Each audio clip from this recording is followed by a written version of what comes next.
Hello? Hello, we can't play intro music because VLC, what's it called? Oh, goodness. I forgot to turn off my desktop audio, so you're hearing double there real quick. But yeah, hi, we can't really play music because VLC Media Player had an update and it has broken the software entirely.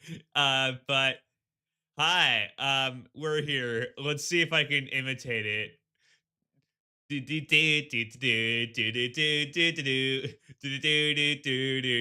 Welcome back to another totally normal Tile Terra stream.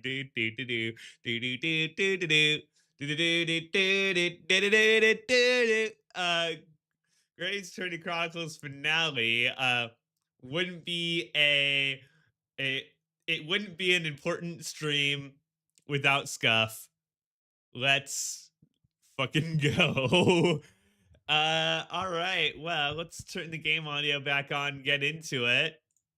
Yeah. Continue. Trial part 3. Part 3 and part 4. Hopefully, this isn't too long. We're halfway through. Today has been, honestly, today has been, you know, as close to one of those like perfect days outside as possible. There's a couple of there's like a couple of them. There's the kind of perfect day that's like super s- uh super like sunny, few patches of small clouds that would just really look really aesthetically beautiful. It's just warm enough, not too warm. You got the really dull, gray, overcast fog, rainy days, just that little amount of fog, not too overbearing, just just perfect in there. You got your snow days as well. It's been one of those sort of perfect types of days outside. Hi Gina. Hello. It's probably not a perfect day for you considering that you're in court. I think a perfect day, ideally, you would like to be away from it. I'm starting to feel quite warmly towards her frequent cold shoulders now. I read that completely wrong. Ginny, are you alright? Why aren't you saying anything? I forgot where we were in the trial. What's the point? Why go to all this trouble and fight so hard for the likes of me? What? We saw it, that picture. What picture? Oh, you mean this? The photograph taken by Early's red-handed recorder? Oh, yeah, the one where you have the gun in the air. Uh, I got a yawn coming on. Hold on, let me mute.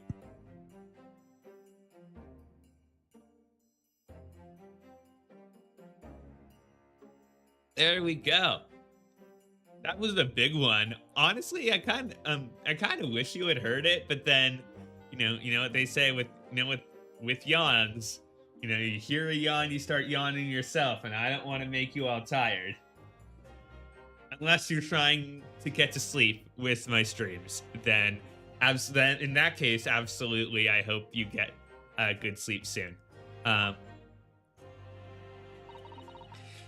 It's hopeless. Anyone who sees that's gonna think I did it, ain't they? Well, I won't pretend wasn't a bit of a shock when the prosecution first presented it. Clearly, you've got to have your doubts about me now. You can't still think I'm innocent. Of course I can.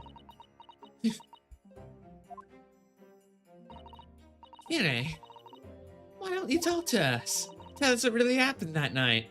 I assume that she isn't gonna think we believe it. Bruno's cleverly managed to piece together a lot of new information, but still, we'd really like to hear from you.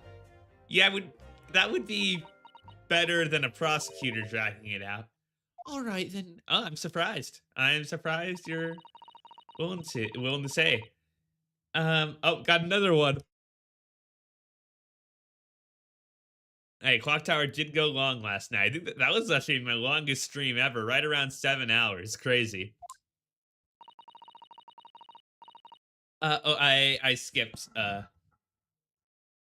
thing. Hold on. All right, then. It was after we'd had that dinner together at your place, right, Iris? Then we'd all had a chat up in your office, didn't we? Yes, I remember. All right. After that, I just couldn't get to sleep. So I slipped out and went down the street to the 201, to Winterbank's place. I had to know if Iris's story was there or not. The Hound of the Baskervilles. Or this is what this case is called. I don't know what it's about or nothing. If you ask me, there's something in it that Shelms don't like. Something what he don't want people reading. Yeah? So that's why he lied to Iris about sticking in lug with Winterbank for safekeeping. At least that's what I thought at the time. So you broke into Winterbank. I think her instincts are, at least with Shelms are, I think her instincts are right. I'm not quite sure about the circumstances, but I just started to know if it was there or not. I mean, I had no idea all of that was going to kick off, did I? I struck the lock and snuck inside.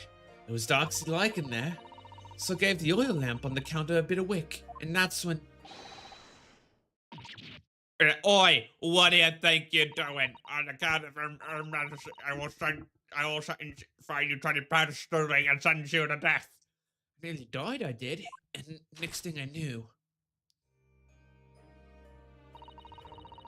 I grabbed the gun off the counter and was waving it in the air like, I don't know what.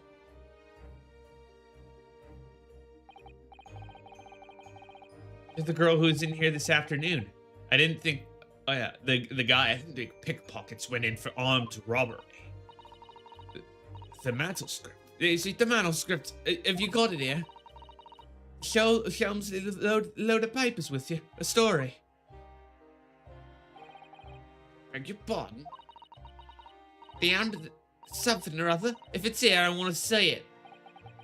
Sorry, young lady, but sooner die than relinquish an article belonging to one of my customers. I don't want it. What would I do with it anyway? I just want to see it's here, that's all. Oh, you want to see it, do you? I want to know if Shelms really bonded here or not. Please, just let me see it and I'll go.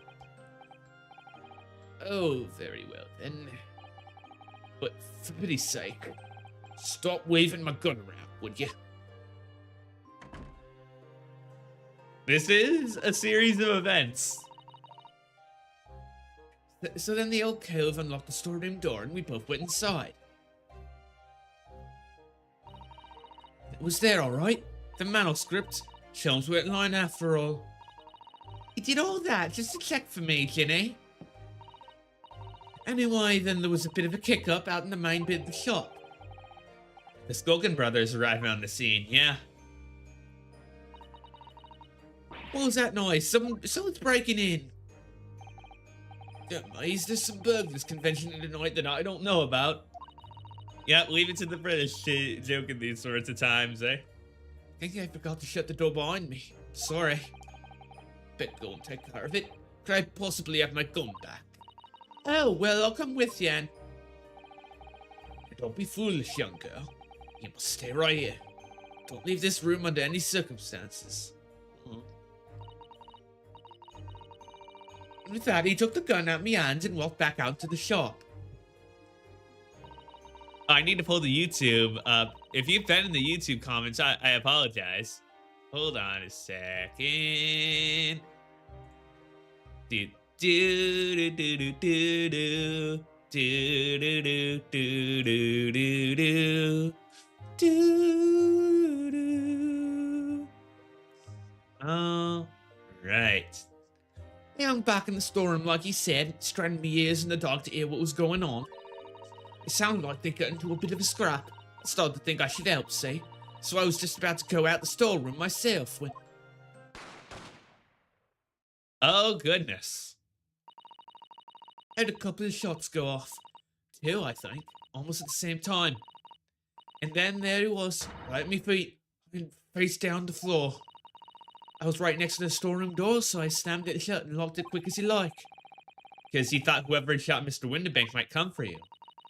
Yeah, so I went to grab the old cove's gun. I figured I'd put up a fight at least. But when I got a better look at him, I knew. Yeah. Winterbank was a goner. I felt funny in my head all of a sudden. Kinda dizzy. And after that, I don't remember nothing. That must be when you passed out, Gina. If I hadn't done what I'd done, the old cove might still be alive. Did you tell the police everything you just told us?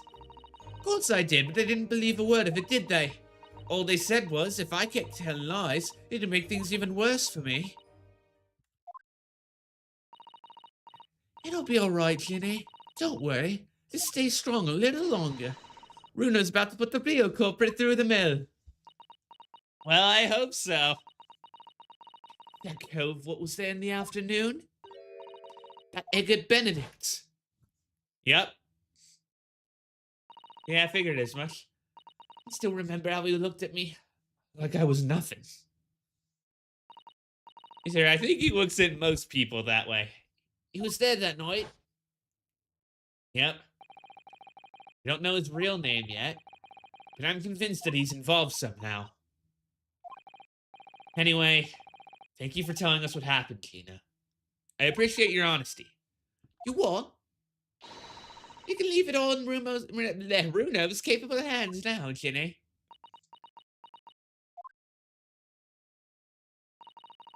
Mr. Naraodo? Yes? How come you trust me? I don't get it. Well, I'd say two things. One, because it's our job as a defense attorney, but also we have seen you before, we have known you before, like we have watched how you have behaved. We have, sort of like the person now after that trial number 3, we have and everything that just happened with the whole music box disc. We have the experience with you that others don't. Have you forgotten what happened here before? Come on, it's only 2 months ago. Me and McGill did. We told you a whole pack of lies. You got the bog trotter off with him, even though he was a killer. No, I can never forget that. Oh. Did what I thought was best at the time. Yep, that's all I really can do. But the pain of that error of judgment doesn't get any easier to bear, yeah. Don't forget that I also made you a promise. I told you that I'd be on your side to the bitter end, no matter what. But what if I'm lying?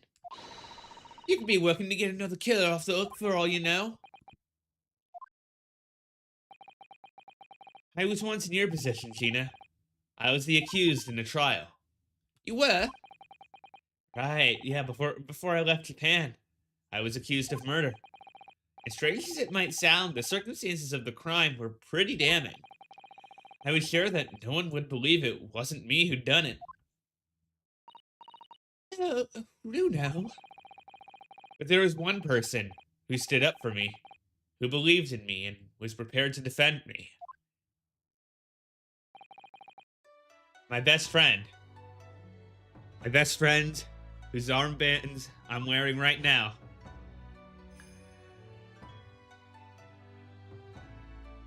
Inosuke, no one believes in you more than I do. Leave this to me. All you need to do is put your faith in me. I'll do the rest. I was so happy, I cried.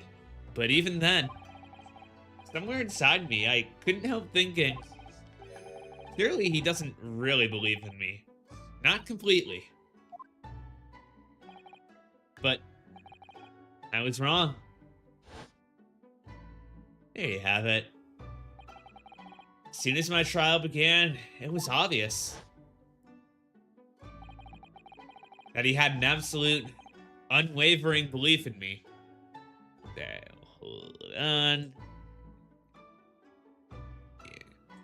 Account created 2 days ago. Yeah. Anyways, yep. And in turn, I developed an absolute unwavering belief in him.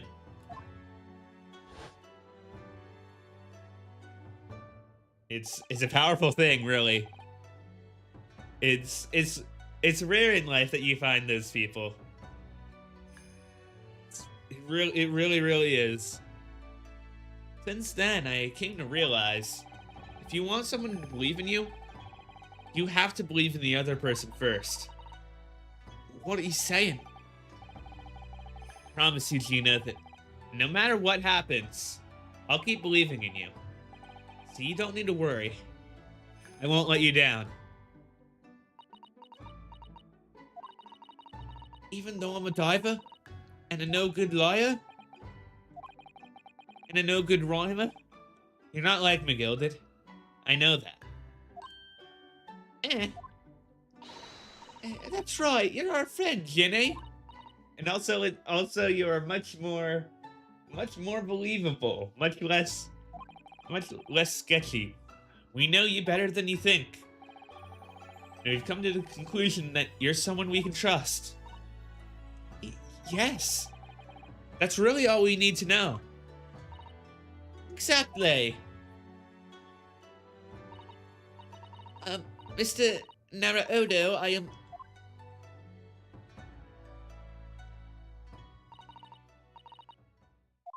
Aw. Yep, leave it to the bailiffs. They're about to resume. It's time. Final showdown with the Baron. I've been both a defendant and a defending lawyer in my time, so I knew only too well just how hard it was to put all your faith in another. And I also knew just how hard it was to bear the burden of another putting all their faith in you. This is it at last. Final chapter. The final battle. Wish me luck, the sun. And I hope you're watching over me too, partner. I like this. Ever since this, cut to right after the bailiff, I like that. It's a good setup. They do a good job in those really small moments. Like I have some things I would do differently with the writing of that of the scene about with Gina talking to us, with us talking back to her, but in those moments this game does shine. We resume the trial of Miss Gina Lestrade. Lord Van Zeeks, have you successfully subpoenaed the victim? It's delivered to the communication station where the man works immediately, my lord. However, the heavy rain has delayed the arrival of his carriage. Okay, sure. I can't see the weather out, but we got okay. Turn our attention to Inspector Greg's Priestess? The glaring omission of the third bullet in your report is a serious blunder, Inspector. I can only apologize, my lord. Although the defense's chemical analysis of the blood at the scene makes for a compelling argument, I cannot permit such untried methods to be used as evidence in my courtroom. It's a big mistake to cross Early and me, a very big mistake. That is not a good idea. It's not a good idea to get on the wrong side of the judge. The witness has just arrived in the building. Thank you, officer. Show him to the stand without delay. Mr. Eggard Benedict. I didn't expect to be crossing paths with him again so soon, and certainly not like this. What is your real name anyway? 1, 2, 3, and Chipman. Thank you for complying with the court's subpoena at such short notice, sir. But But of course, my lord, as an upstanding member of London society, it's my pleasure to oblige. I forgot what your name is, your voice is already, but I'll go with this. Kindly state your name and occupation.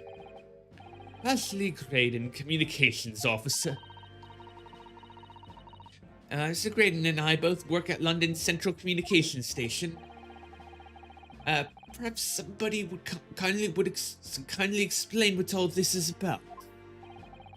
You were apprised of the situation by the court officer on your way here, I presume. Yes, I was. Something to do with a murder that took place at a pawnbroker's on Baker Street. And some nonsense about me having been there on the night in question.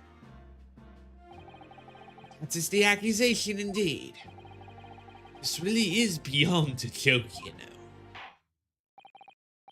Very well, without further delay, the court will hear your testimony now, Mr. Graydon.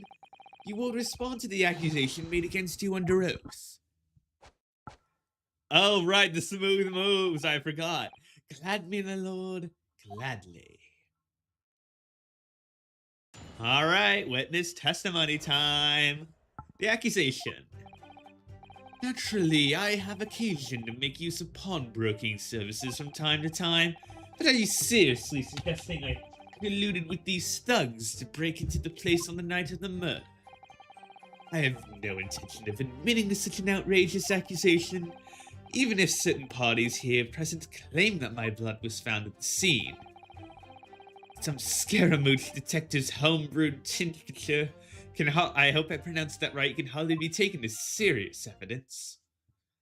Well, there's not much we can actually poke holes in, so I think that we're gonna have to look for a pursuit.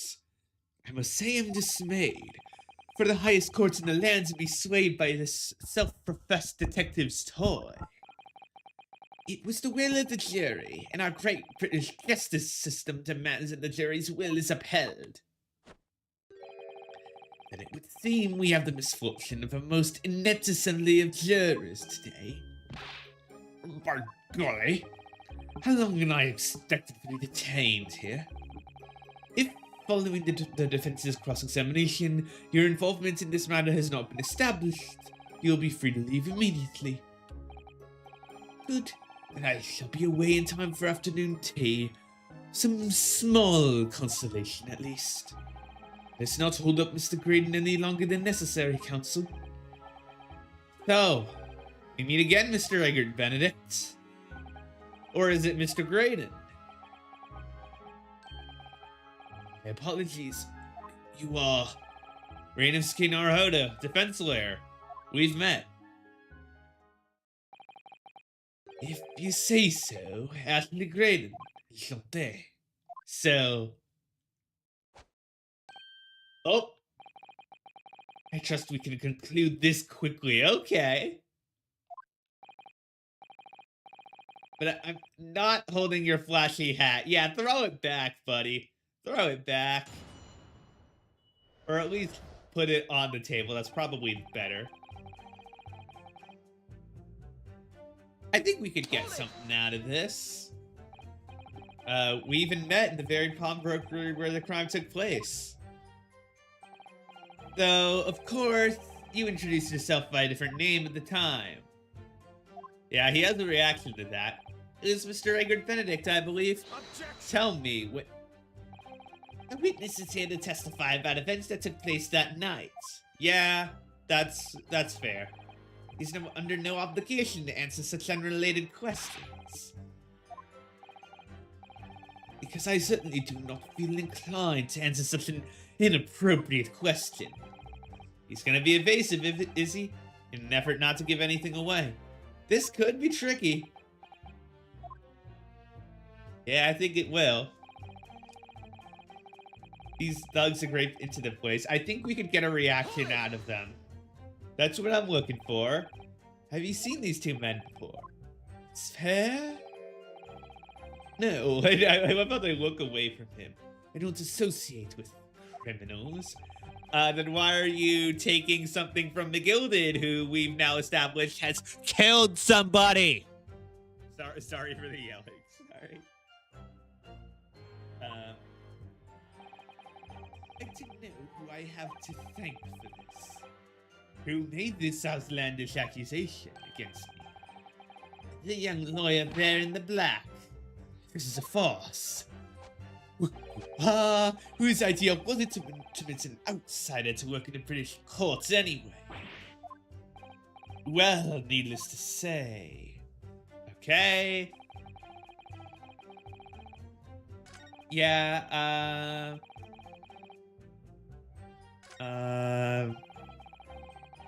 how would we taking this serious evidence? Let's do that. Don't forget, sir, that Mr. Herlock Holmes. Yeah, okay. This isn't the direction I wanted. I want to say, hey, the jury. I want to say, hey, jury. The jury decided it's, the most famous detective in the world tells the truth, the whole truth, and nothing but the truth, I can't think how to answer that. I once saw the world's most famous swindler thrown in jail. He allegedly told the truth, the whole truth, and nothing but. What turned out to be a pack of lies. Quite. Now, as you are no doubt aware, the Central Communications Station is the heart of the country's information network. I work there is of paramount importance, and you have kept me from it for long enough already. That's all he's gonna say on the matter, is it? What do you think, Runa? I think he has no intention of telling us anything. Yeah, we're looking for other people. It's opposite of Early, then. He seems to think that the more he says, the better. I need to find a way of getting more information out of this man somehow. But compared to the bungling burglars beside him, he seems as innocent as a child. Or perhaps the Skulkin brothers might be the key here. Yeah, that's what I figure. Also, it is appearances. I think this is what this case has really solidified for us, is that it's sort of like the appearance of guilt or lack of guilt that gets somebody thrown in the slammer, and there are reasons for that. Anyways, the blood was found at the scene of the crime. There's no question of that. Mr. Holmes' chemical analysis has positively identified the substance as such. But I am not the only human to have blood running through my veins, am I? How can you be sure that the blood is mine? Could equally be the blood of one of these two miscreants. Every individual's blood is a slightly different composition, it seems. Mr. Holmes' chemical is able to spare me the science lesson. We need a laugh track. Who is the Holmes character anyway? Oh, I assumed all Londoners would know the name. He's a renowned detective. You are unable to bring yourself to say great detective. A great detective, you say? Now we're in the realm of fairy tales, are we? Oh. Why are you wondering about that? Do you have something to say about that, Mr. Skulkin? What, me? No, the Skulkin next to you. Hurry up to him with this. How many times I gotta tell you? Yes, I know you're not big bruv sulky. Just in the armband. Mr. Nash Skulkin. Nash. Now you walk. Is it not the case that when Mr. Graydon just spoke, a thought went through your mind? One that caused you to... Would you care to share that thought? Thoughts? I don't have none of them. Must have been him. You what? Mr. Nash Skulkin, answer the question, please. What went through your mind? Nothing, oh, Scub, nothing. I was just thinking, if he waves his arm around like that much more, it'll open up the wound again, that's all. What wound? Where he took the bullet, of course. It was only 2 days ago. It ain't gonna be healed up yet. So I was well, you know, I was worrying for him. And hold on. If he waves his, oh, yep. Interesting. There was bells. Ding dong, ding dong. Mr. Graydon, did you hear that? What? Your comrade is worried about you, it seems. On account of your injured arm. Lord? Yes, Mr. Graydon. I have no idea what these two wretches are talking about. Certainly I shouldn't be expected to answer anything in relation to their mindless insinuations. We know that someone other than the victim was hit by a bullet at the scene of the crime 2 nights ago. From the height of the bullet hole in the wall, that person was likely hit in the upper arm or thereabouts. Very, very interesting. Perhaps you'd allow a court official to examine your arm, sir. The left arm that you're currently clasping with your right hand. No, I refuse. Well, now. Well. I mean, you could very well have something else that you want to hide up there. You have shown no evidence whatsoever that links me to these common thieves. Oh, he's getting real close to the camera. Accordingly, I am not obliged to permit any such invasion of my privacy. As I've already said, I'm completely uninvolved. I've never had anything to do with the pawnbrokery where this fellow was killed whatsoever. I take offense at the insinuation that I was in any way involved. You claim to have had nothing whatsoever to do with the pawnbrokery. Can we call Gina to testify? My lord, the defense would like that last statement to be added to Mr. Graydon's formal testimony. Very well, counsel. Continue with your testimony, Mr. Graydon. Dun dun dun dun dun dun. The bottom line is, I've never had anything to do with the establishment. Okay.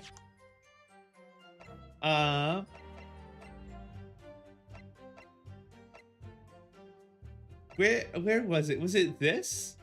Oh, this. Yeah. The blood on it has been identified as Mr. Mason's. Was this the one that... one gentleman's overcoat? Yes. This. It would probably be that ticket. But is there any way to, like, prove that he was there? Hold on. I was gilded.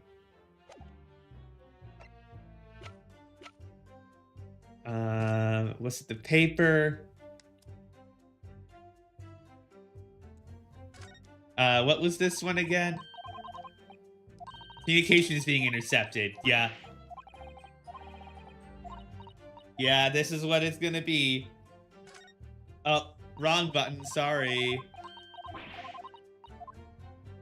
The enter and exit buttons are different than, are like swapped in this game than usual.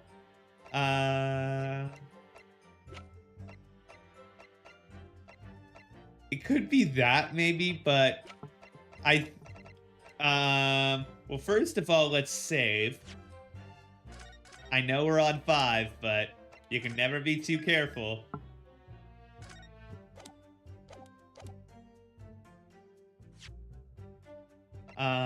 This maybe? Objection. Nope.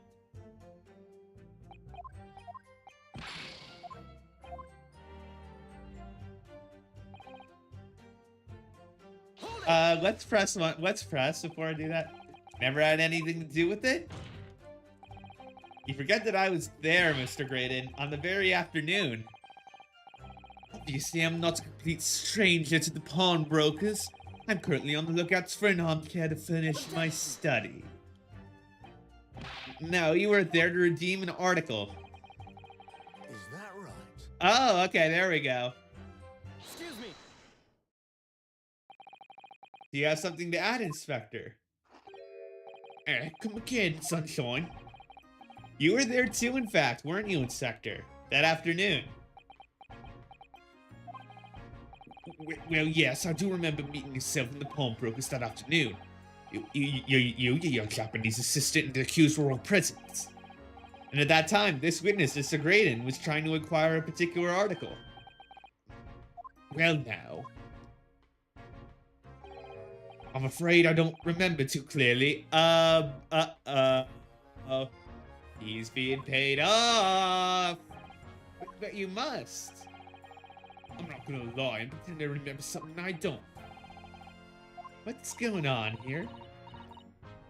There's a Greg's. He showed us a picture before, didn't he? From the cameras that earlier installed at window banks.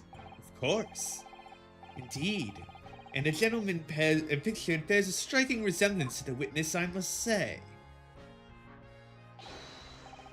Exactly, which proves that Mr. Graydon was in the shop in the afternoon in question. At no point have I denied that fact. Was that picture in there? Hold on. Yeah, we don't have that. I merely entered the shop to peruse the articles on sale and have a word with the broker. Nothing more. This makes no sense. I understand why Mr. Graydon might be trying to cover his tracks. But why would Gregson be trying to avoid giving testimony? That's all he's gonna say on the matter, is it? What do you think, Bruno? I think he has no intention of telling us anything. Yep, okay. Oh, Pink! Hello! Hello, welcome on in, Legion. How are you? This is the finale of the Great Ace Attorney 1, so if you want to play this game yourself, now is the time to drop, because we're gonna finish it, and all of the spoilers are gonna be here. But welcome on in. Hi, for those who don't know me, my name is Ty. I am a pilot PNGtuber, soon to be VTuber, hopefully. I mainly play puzzle and detective games, like what you're seeing here. Yeah, if you all need to raid and run, feel free to do so. But thank you for coming on in. Oh, hi, message told to make me hydrate for mom. Okay. Oh, thank you for joining Flight Club, Pink, and some Axel PT. Nice. Hydration time. Glug glug glug glug.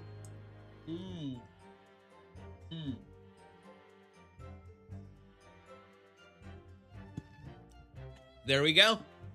Hydration done. Welcome on in. What were you all playing?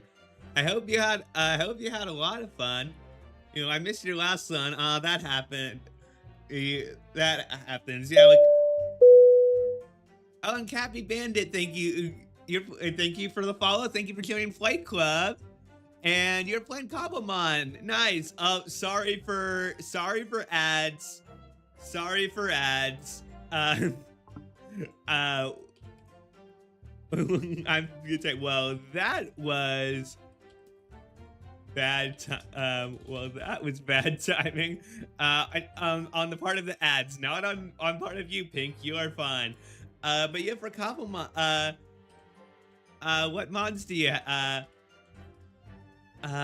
gonna ask what I don't know if you have turbo or whatever, but yeah, I'm gonna ask what mods do you have and what shinies, because I'm guessing you have been shiny hunting.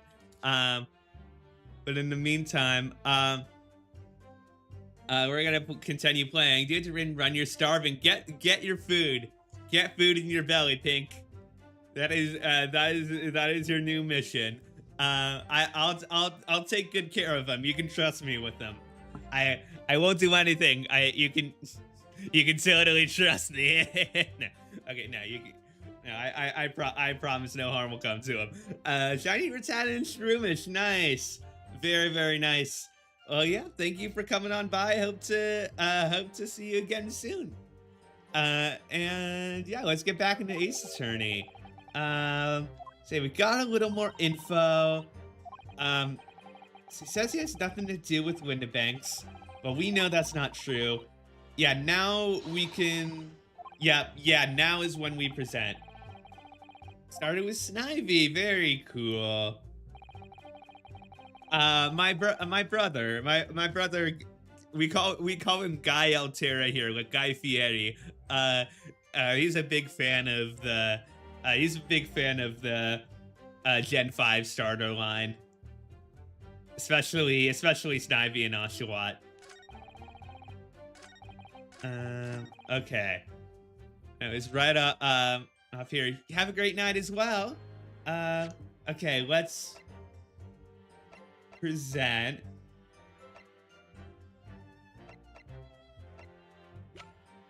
What can we prove? What can we say that will prove? Oh yeah, let's try the mute. Let's. Yeah. Okay. Let's try the music box disc. I don't think this is gonna do it. Oh, apparently it does. Have you ever seen this disc before, Mr. Graydon? I thought if the code ticket didn't, then the music box disc wasn't going to either, but I guess I'm wrong. Is it supposed to mean something? This disc was, until the day of his murder, in pawn in Mr. Windibank's shop. It was redeemed by the defendant, Miss Gina Lestrade, that afternoon. However, somebody mysteriously appeared to try to take it from her. And I wonder who that could be. Oh, I don't have to guess. It was you, wasn't it? As I've reiterated numerous times now, you are mistaken. That was not me. I've never seen that disc before in my life. It may have escaped your notice, but there is a small smear of blood on the disc. Ah, yes, resulting from an abrasion of the thumb, perhaps. That's right. The surface of the disc is covered in hundreds of tiny metal bumps. Oh. So are we gonna say, are we gonna really play on the pressure and say, show us your hand as well?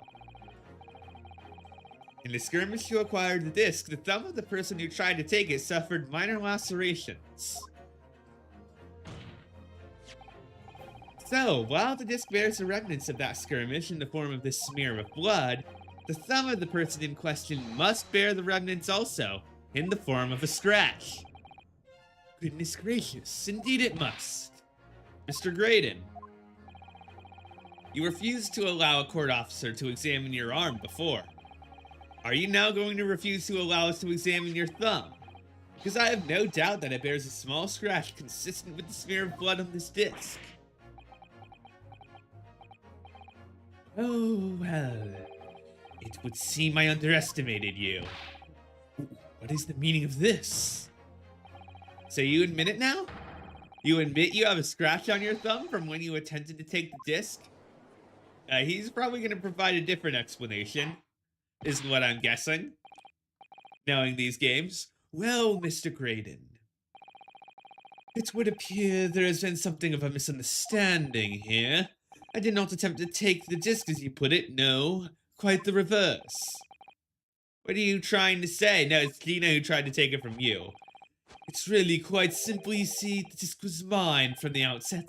Is there some crime in taking an item that you own out of pawn? What? It would seem, Mr. Graydon, that in this piece of evidence, my learned friend has established a link between yourself and the incident. Accordingly, you will tell the court everything you know about this disc now. As you wish. Oh, I'm quite sure it has nothing whatsoever to do with the pawnbroker's murder. Well, we'll be the judge of that. Only to be outjudged by the actual judge of this case, the judge. There's a note saying for mcguilty, but the item belongs to me. The redemption tickets were stolen from me by the accused, that filthy cuddling, on the day in question. I proceeded at once to the shop in order to explain my situation and redeem my article. In the end, of course, the disc was taken by the police. In other words, I had absolutely no reason to break into the shop later that same night. Did I hear you correctly, sir? mcguilty, you say, the famous London philanthropist, who perished in this very courtroom 2 months ago after being acquitted of a distinctly messy murder. Yes, my lord, the one and the same. Good lord, Mr. Graydon, are you saying that Mr. mcguilty and yourself were acquainted? Yes, that is correct. Very, very intriguing now. Well, I certainly didn't expect to hear that name uttered here in my courtroom again. Well now, you're gonna hear it a couple more times, cause well, for chat who is still staying around, and is fine with spoilers, you'll see a few things. According to what Gina told us, the disc was placed in pawn on that fateful night 2 months ago. The Gilded himself gave instructions to deposit it at Windibanks. It's funny that Mr. Graydon is claiming the disc belongs to him, then. In all likelihood, he's lying. So he appeared that afternoon at Windibanks in order to get his hands on McGilded's disc for some reason. Alright, time to cross-examine. Let's go. The disc. Thank for McGilded. The item belongs to me. It was stolen from me by the accused on the day in question. I don't really think we can get any reactions from other people. To explain the situation and redeem my article. In the end, of course, the disc was taken by the police. We might be able to get a... we might be able to get a reaction out of the inspector here, but he is paid off. He is pretty clearly being paid off, but... or threatened, well. I've only ever been there once for the purpose of pawning something. Like many, I enjoy browsing in such establishments. So you noticed that the big bucket had taken your ticket you chased after her, is that correct? That's right, I didn't notice at first, of course. Such is the art to pick purse. But when I did, I headed to the pawnbrokery at once, in order to reclaim my coat before the thief could. I was merely trying to recover what was rightfully mine in the first place. He can say what he likes because he knows we have no evidence. Yep, okay, well that confirms that we need to press. No reason to break in the shop. Okay, this is where we can get the skulkers involved. Perhaps he'd seen something of value among the forfeited items. No, not at all. Oh. A valuer was brought in by the police to assess everything in the shop.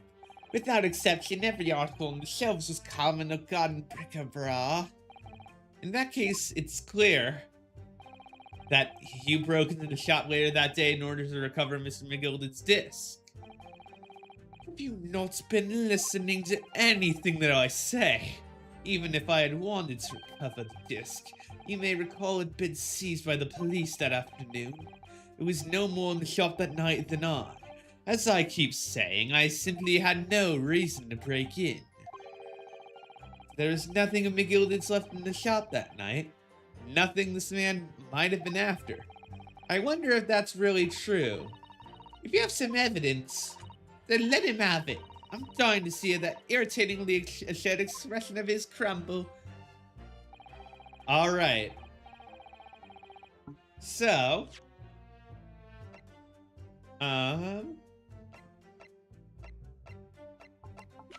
we have... well, Windibank's gun, the Skulkin Brothers gun.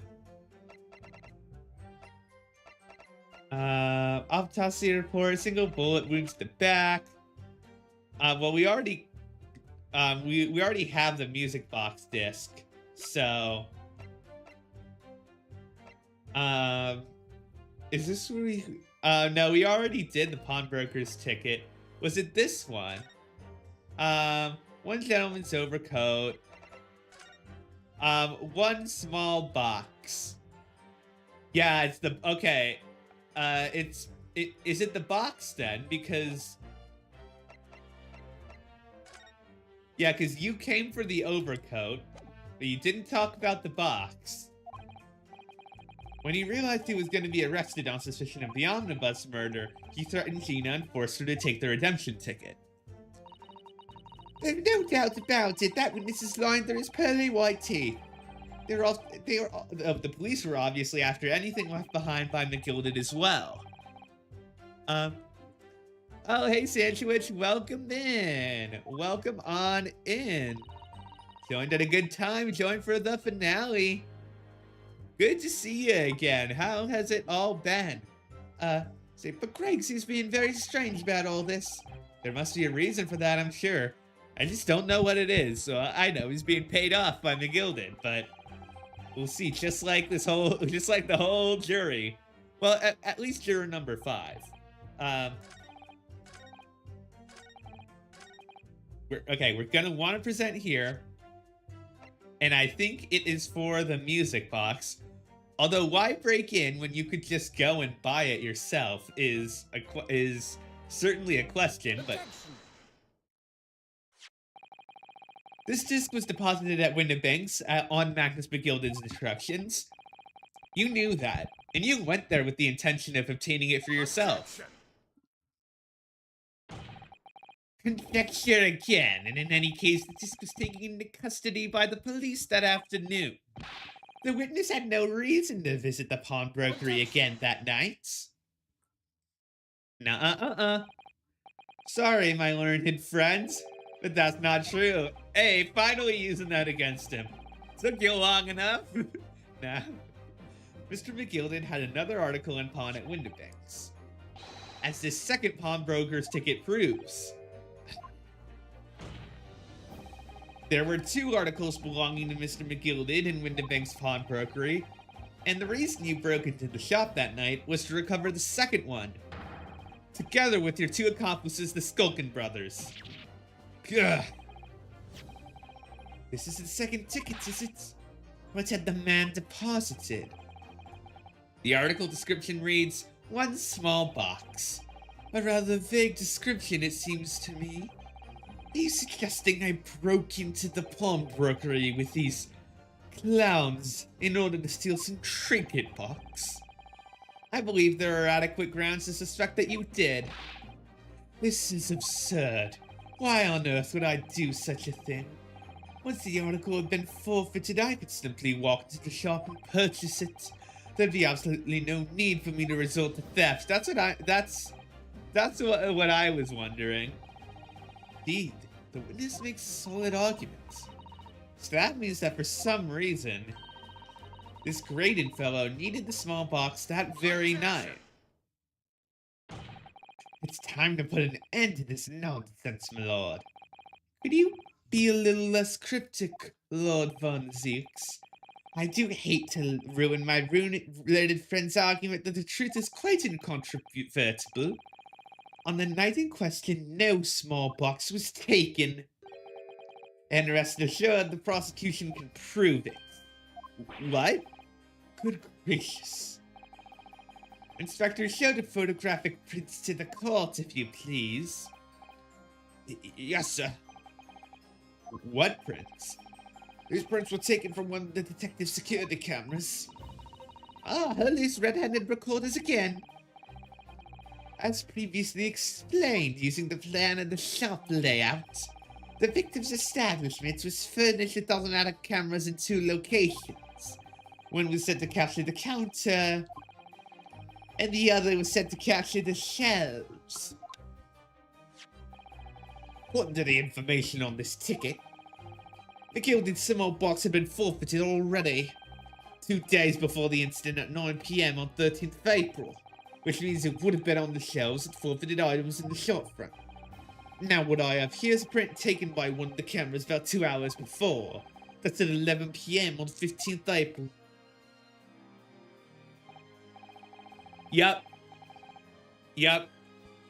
Police were very much preventing us from inspecting that.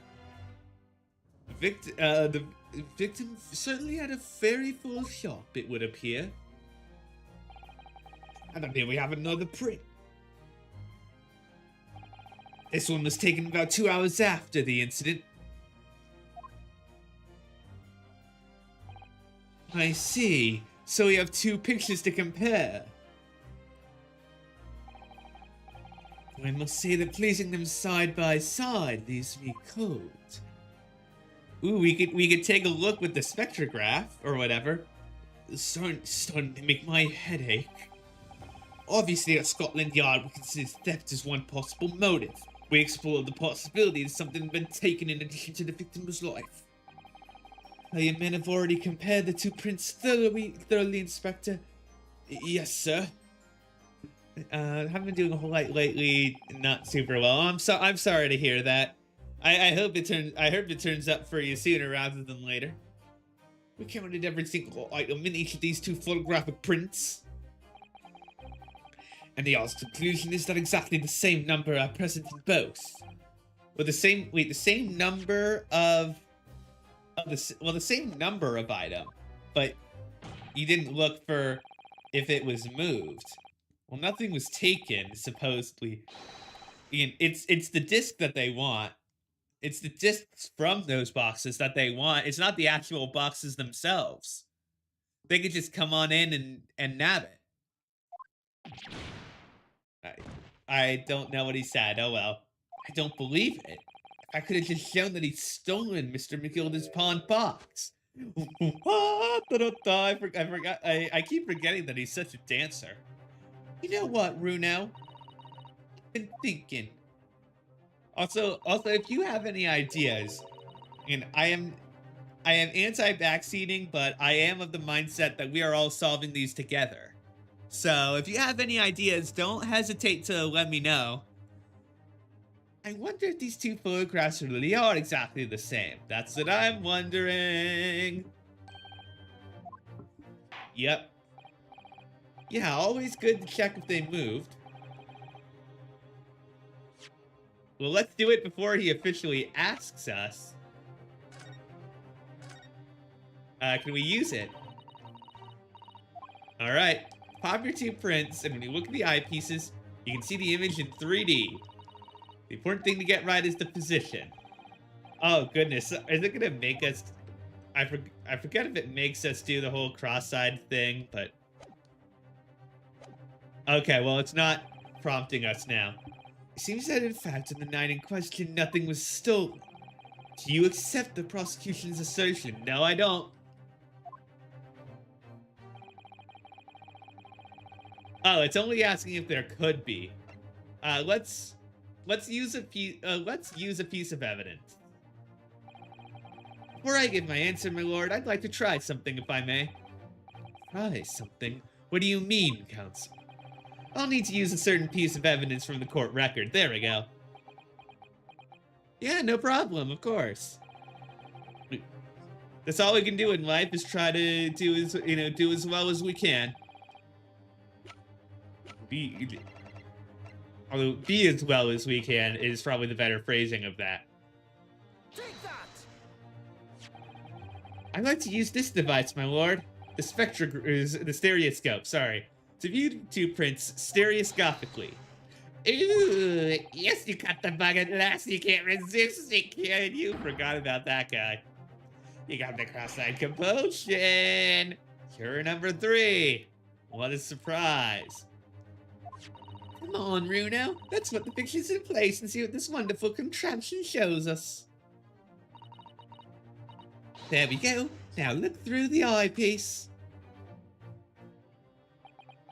Oh, interesting. Oh, so it wasn't actually the music box. Yep, we're solving the case. We're solving the whole game. There's a clear discrepancy between these 2 prints. What? You must identify the location in question for the court. Indicate the precise location. Well, it is right here.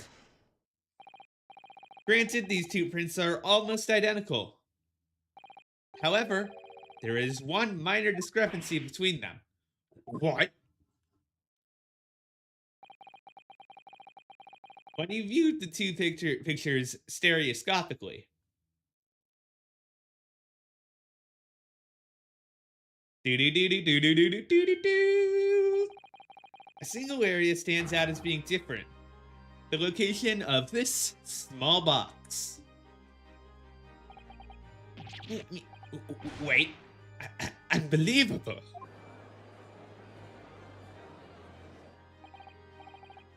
Jove, you're right. I hate these cross-eyed sprites. I'm sorry. What this tells us is very simple. Probably no better way to do it, though. Mr. McGilden's small box was indeed not stolen from Windibanks on the night in question.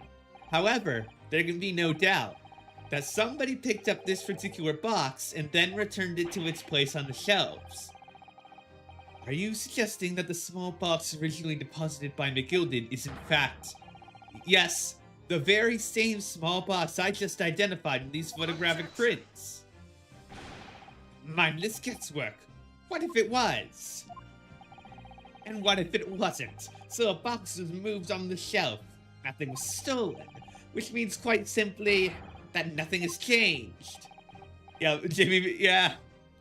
Yeah, no, this game really is a Jimmy mcguilty scenario. All right. It's Jimmy Wario mcguilty. His box wasn't stolen then. But doesn't the fact that it was moved change things? It changes everything. Let's go. I believe this changes everything about the case. How can that possibly be? The crucial point is that the fact that what was moved was a small box. In other words, we have to consider what might have been inside that box. What are you suggesting? I'm suggesting that we need to examine that box as soon as possible. A vital piece of evidence is sitting on the shelves at Winterbanks as we speak. I think it's already been taken or swapped out.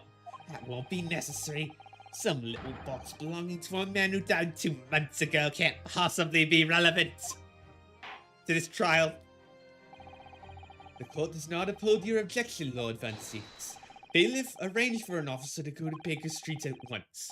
Obtain the small box and bring it back here. Alrighty, let's see. Let's see what happens. I am very worried that nothing is going to be inside. Although that will prove that it's been tampered with.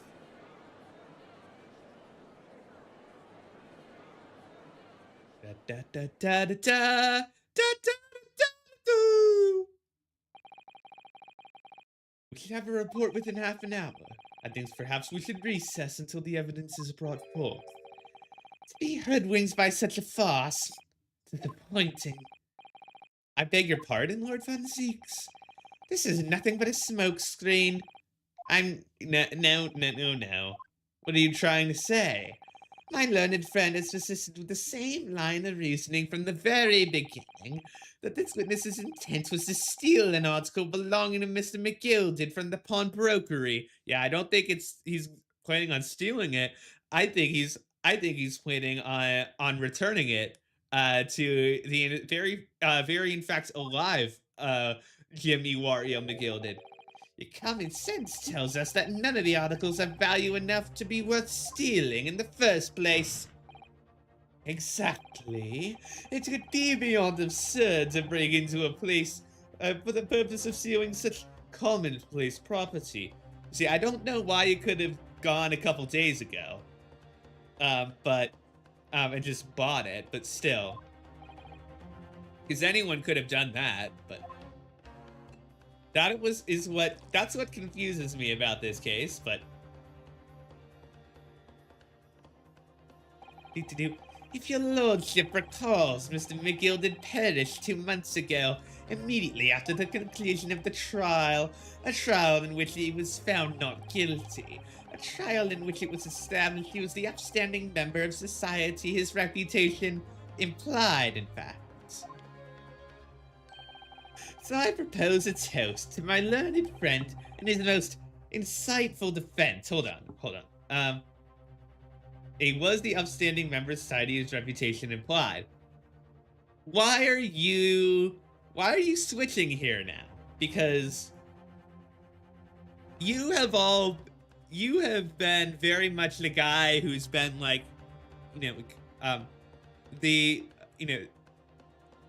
like the elite, like, wanting to sort of like take down the elite and people like Wario here. So why are you flipping now? I don't think that. Look, you can say what you want about Von Seeks, but I don't think you can be bought off. The articles this upstanding member of society pawned were entirely ordinary. A black overcoat that just happened to have a music box disc in one of its pockets, and a small box I assure you I wouldn't accept even if the man tried to make a gift of such things to me. That does make rather a lot of sense. It's not as if it was gold or jewels, is it? The goodness knows Mr. McGilden was rich enough. But you can't deposit cash at passion of con burglary. I'm quite certain of that. The prosecution's argument is undeniably compelling. It is incumbent on the defense now to bolster its arguments. To explain what possible significance these commonplace articles spawned by this fine citizen could have. Well, counsel, is the argument in fact demonstrable? Are you able to show proof that the disc, or the box are in any tangible way related to the case? Well, besides that saying for McGilded, we know that they're related, don't we? They're both vital pieces of evidence. Of course, you and I both know that. We both know McGilded's true character, and we know the disc is significant even if we don't know why. But if we explain all that to the court at this point, we'll have to acknowledge that Mr. McGilden's acquittal 2 months ago was a mistake. That the defense's argument was flawed, based on false information. And no. And that would mean admitting that Gina committed perjury. But Kinney, could it be that Van Zeeks knows? Is that why he's doing this now? Because he anticipated everything. But maybe this could be a great opportunity for us.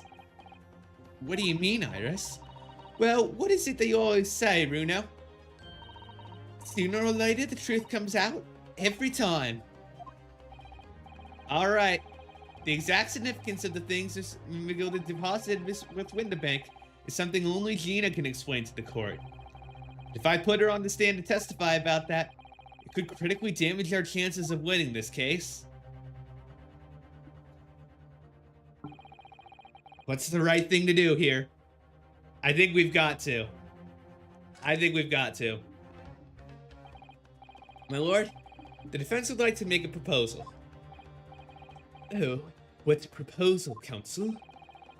While the court awaits the arrival of Mr. McGilden's small box, I would like to call the defendant, Miss Gina Lestrade, to the witness stand. The defendant? To what end? It's to do with the various articles deposited at Winterbanks by Mr. McGilden, my lord. Miss Lestrade has information relating to them. I believe it would be beneficial for the court to hear what she has to say. It will prove the significance of the articles in question once and for all. Well, things are becoming interesting. Yep, okay, so yeah, that definitely tells me that he knows. I presume you've considered the implications of the testimony you're considering, in particular the impact it'll have on the accused's standing, and indeed your own. I have. Lord Van Zeeks, would you care to explain that last remark? The prosecution accepts the defense's proposal, and no, it will not refer to the other remarks. I move to interrupt the cross-examination of the current witness and hear from the accused herself. Very well, if you have no objection. Alright, it's getting toasty now. The court will now hear the testimony of the defendant, Miss Gina Lestrade. You witnesses currently in the stand may step down until further notice.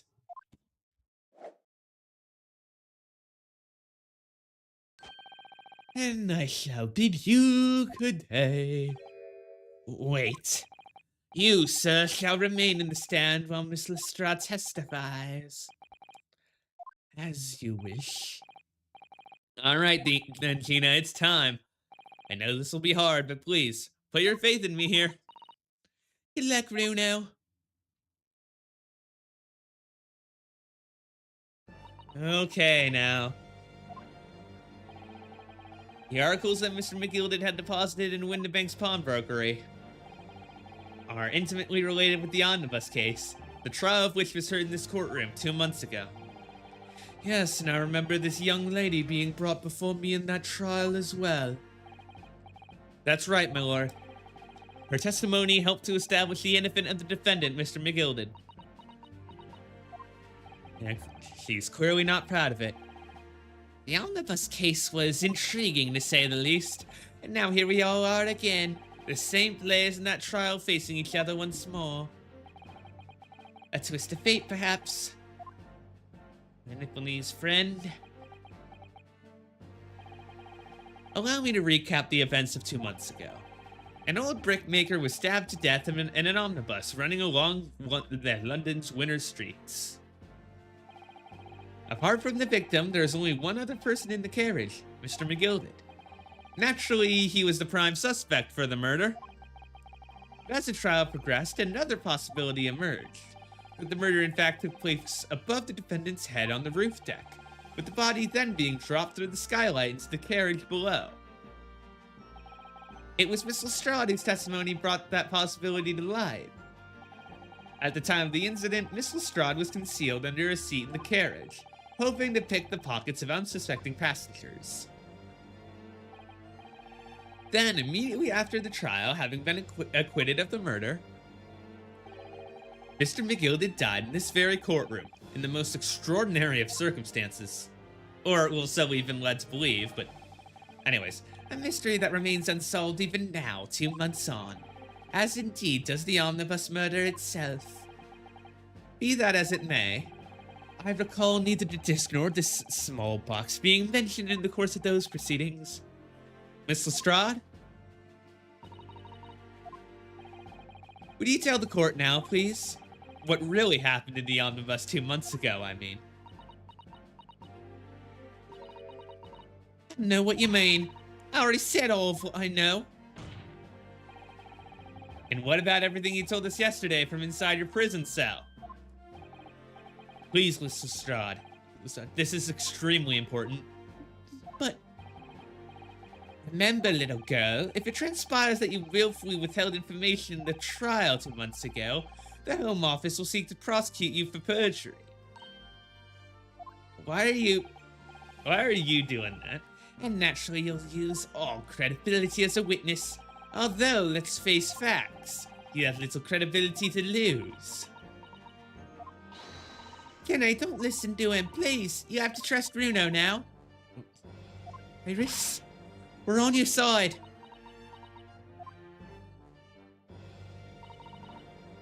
Alright then, we'll talk. The right choice, Lena. Well, it would seem that my learned friend is hell-bent on bringing the entire courtroom down about his ears. So be it. I must confess that I'm struggling to understand what on earth is happening here. However, it would appear that Mr. McGilden's pawned articles in that extraordinary case of the omnibus harbor secrets of which we have been hitherto unaware. Goodness they do. So, Miss Lestrade, you'll now give your testimony before the court about the events of 2 months ago. You'll reveal the truth, a commodity sorely lacking in your original statements. This is it, then. Everything's gonna come out. Like Fanseek said, this could bring the whole courtroom down about my ears, but as a lawyer, I'm prepared to take that risk. Witness testimony. The real truth of the omnibus case. Truth is, that brickmaker cove was in the cabin of the omnibus that whole time. When the Irishman dragged me out from under the seat, I saw that disc on the floor. All of a sudden, I heard a scream from over my head, and that pair on the roof deck went off the cold. That's when McGilden slipped the driver some tin to do a rant to the pawn shop runabout. He threatened me not to snitch, not to say nothing to no one about what I've seen or heard. Good grief, this is outrageous. What you've just told the court bears almost no resemblance to your testimony 2 months ago. As you say, my lord.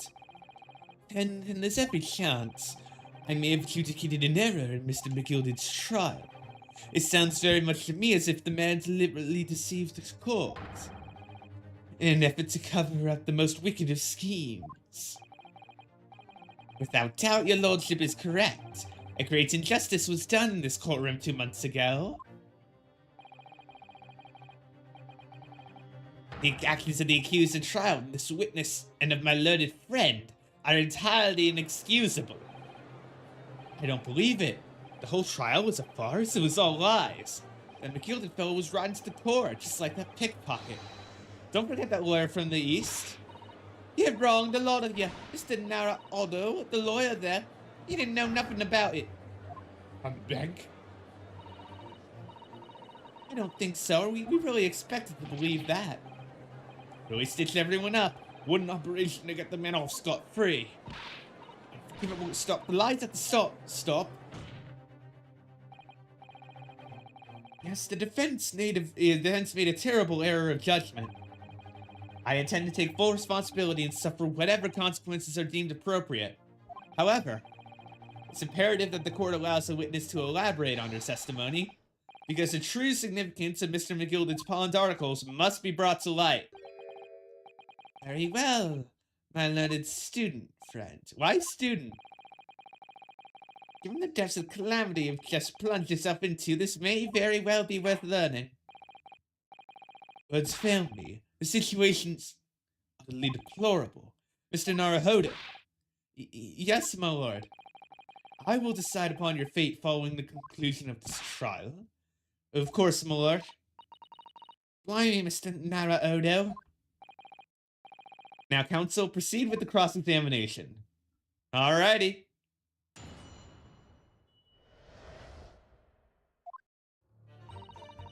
Truth is in the cabin of the whole time. When the Irishman dragged me, I saw the disc on the floor.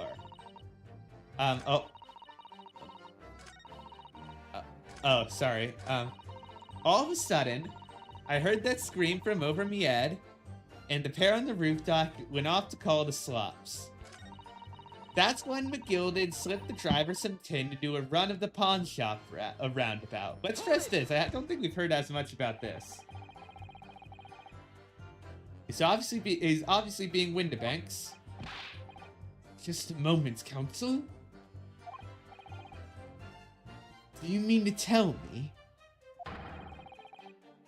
that the driver gave false information in that trial as well? Perhaps the excursion to the pawnbroker, he slipped his mind and he's on the stand. Indeed, Lord Van Zeeks. McGilty took off his coat and gave it to the driver. He folded it up, before handing it over.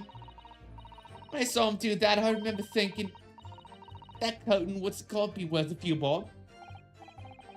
Gina was sure this must be worth more than Mr. Windibank was suggesting, wasn't she? I remember her quibbling with him over the price that afternoon at the pawnbrokery. The driver looked pretty happy when McGilty flashed some brass in his fife. He went running off at a lick. And the bog trotter called to me and told me to come out from the drag's cabin.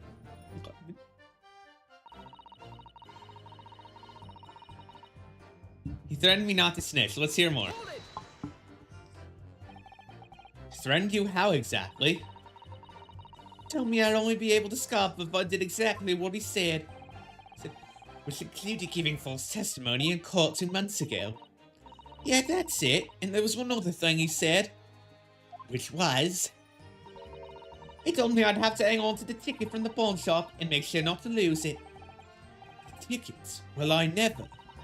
Said that if he didn't show up to get the ticket off me before 2 months passed, I had to go to the pawn shop and pay the money to keep it in log to stop it being forfeited. He left me with some brass to pay for it. But really? Why on earth would Miss McGilden have done such a thing? Depositing his overcoat with the pawnbroker before the arrival of the police, it makes no sense at all. There'd seem to be only one logical explanation, my lord.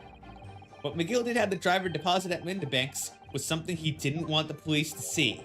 Something very important that he needed to hide at all costs. Anyway, after that, he let me go, so I left it before the coppers showed up. Also... Oh, hold on. I saw you were in an unusual pose. I think we better... You guys are talking in secret. Yeah, we better fucking pursue this. Is there something you'd like to share with the court, Inspector Gregson and Mr. Graydon?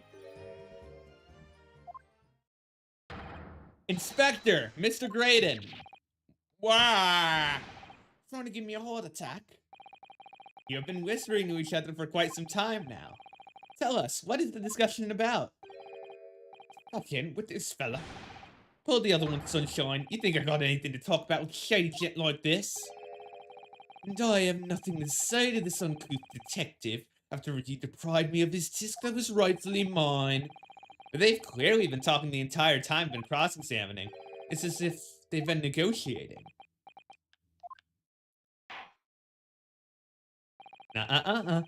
You will kindly refrain from talking amongst yourselves while the witness is giving testimony.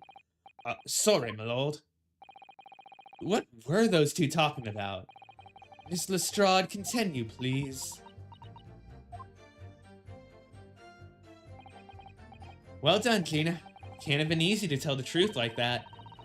Kitty's really put her faith in you, Runo. Yes, and I think she'll have to face a charge of perjury once the trial is over.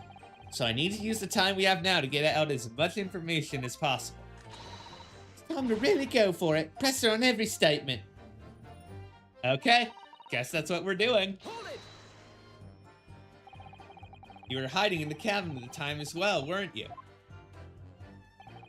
If I remember rightly, in the storage compartment underneath one of the seats. Pitch black under there, so you can't see nothing at all. Now, in your testimony 2 months ago, I feel certain that you claimed Mr. McGilty was the sole passenger. How's testimony, my lord? That's what he told me I had to say. But it's important that you tell us the truth now. Were Mr. McGilty and the victim acquaintances? I don't know. I did hear him talking a lot. What were they talking about?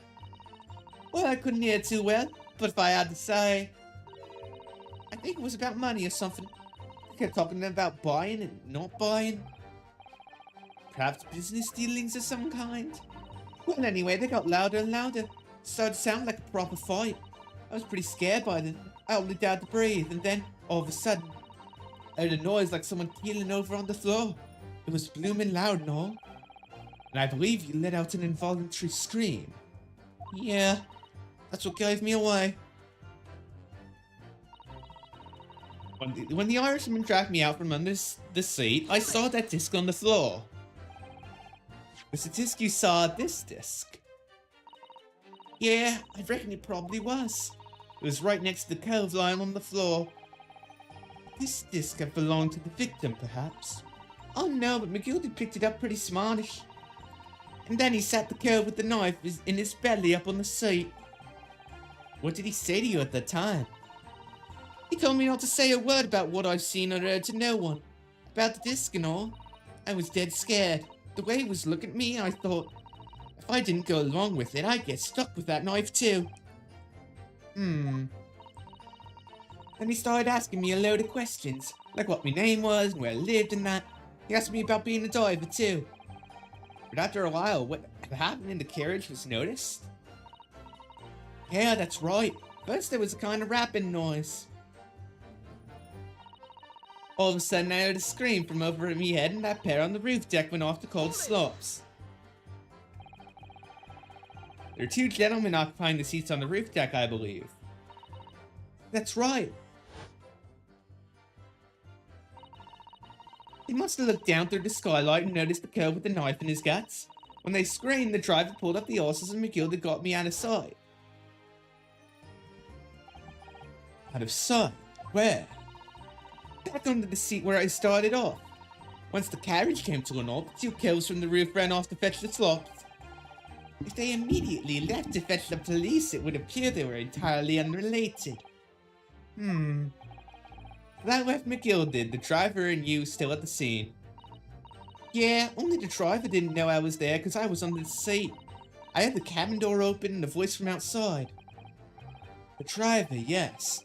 He also testified in the trial, I believe. Cold, yes, Mr. Cold Guy. He went by the name of Beppis. What did Mr. McGilty and the driver say to each other? I don't know what happened and stuff like that, mindly. That's when McGilty did the driver some tin to do a run to the pawn shop roundabout. Okay, yep, we can... let's see if either of them have a reaction. Gotta be worth a few bob. Drag it out from the cabin. Threaten me not to snake. And we did this. Let's see if they have anything to say.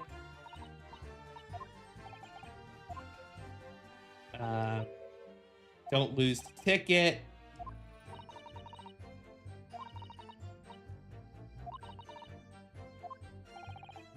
Really? Why'd he done such a thing? Makes no sense at all. There only seemed to be one logical explanation. Yeah, he didn't want the police to see it. Anyway, after that, he let me go, so I legged it before the coppers showed up. Alright. Thank you, Miss Lestrade. Sorry, Lestrade. Thank you, Counsel. I've heard enough. I believe we now have a reasonable understanding of what actually transpired. It would appear on that night 2 months ago, a negotiation was taking place. Negotiating concerning this disc. However, matters did not run smoothly. When the parties involved began to quarrel over price, mcguilty took what he wanted by force, at the expense of the other man's life. Which proves my point. The disc is clearly extremely valuable in some way. Although I don't understand why as yet. And 2 days ago, precisely 2 months after, mcguilty's coat and its contents were due to be forfeited. I didn't know what I should do with the ticket. I mean, the coat died right after his trial. I knew that. So you decided you'd try to claim the articles as your own? Well, why not, eh? They were only gonna be forfeited. Why couldn't I have got them? Anyway, you can't blame me for thinking about it. Thinking ain't no crime. Mr. Lestrade, it would appear Mr. mcguilty was prepared to kill in order to take possession of the disc. Do you know why that would be? Eh? I ain't got a clue. But I reckon it must be worth a fair bit of brass. He's probably gonna sell it. And you can't blame me for thinking that. Thinking ain't no crime. My lord, what? Oh, the evidence has been located and is ready for the inspection. Alright, let's see what's there. Rabble time! The mysterious little box deposited by mcguilty 2 months ago. There's no doubt in my mind that it's a key piece in this far-reaching puzzle.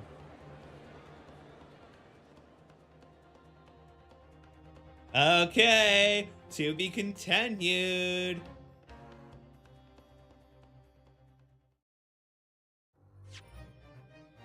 Yes, we are going to save our current progress. Trial part forward, we are going to take a very quick break. I am just going to run down and get a snack. So, and hopefully finish it. Hopefully get a very quick snack. And we are going to finish this game. We'll see you right after the break. See you in just a second.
Welcome back. Welcome back. Time to finish this game. We got a music box, not a music box, just a small box on the table. So this is the article in question, is it? The small box deposited by Mr. McGuilty, and on the night, of Mr. Windibank's murder, the only item on the shelf. Sorry. I must still have some. The only item on the shelves that was touched by whoever broke into the shop. Quick, let's open it and see what's inside.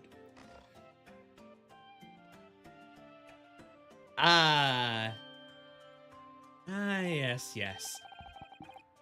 This is no ordinary box, it seems. Did Mr. McGuilty have this commissioned? I had an inkling that might be the case. It would appear that the box houses a miniature music box movement. Then, is it too much to expect?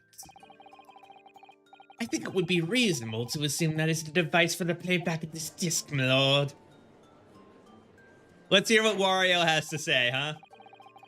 So here we have the means to play back Mr. McGuilty's disc, deposited at Windibanks at much the same time. Not strictly correct, my lord. It was not McGuilty's disc. It was the disc of his victim in the omnibus. But why, for heaven's sake? Are we to understand that the brickmaker was trying to sell this music box disc to Mr. McGuilty? Only one way to find out. I believe the answer will become clear if we listen to the music on the disc. Yeah. Let's do it. Let the court now listen to this curious disc at last. Wait, my lord. Good grief, what is the meaning, Inspector? The music box and disc are, well, they're unrelated to the case. No need to spoil the somber atmosphere with some silly bit of music. This disc may very well have motivated the culprit in this case to commit murder. Clearly, there's every chance it's fundamentally important to understanding what happened. The prosecution has no objection. But no, that piece of evidence is police property now. You can't. Clearly, Scotland Yard has some vested interest here, but it is policy of this prosecutor to leave no avenues unexplored. And you, Inspector, have no jurisdiction here to prevent that from happening. No further delays, please. Play the disc.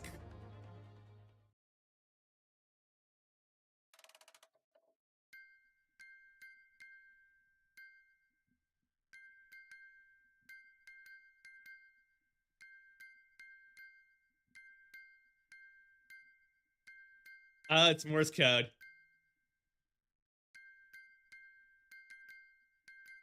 Hold on. I'm gonna see if I can write this down. You know what? Do I still have it? I don't think so. I don't think I have the Morse code image right on my screen. Let's do it. Hold on. Where's some paper? Okay, here's a spare paper that I'm mostly using. Well, not using. Okay, hold on. Hold on.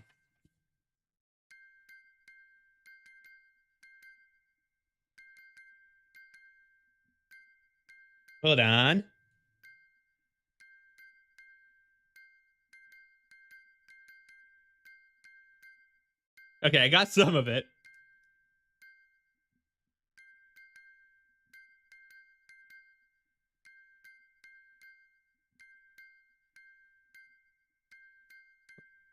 Hold on. Dash dot dot. Okay, no, I don't think I'm getting this so well. What on earth? Yep, this is what brings back the spying, the why the guys on the jury. That's certainly not what I would call music. No. It's just the same note playing over and over again in an irregular sequence.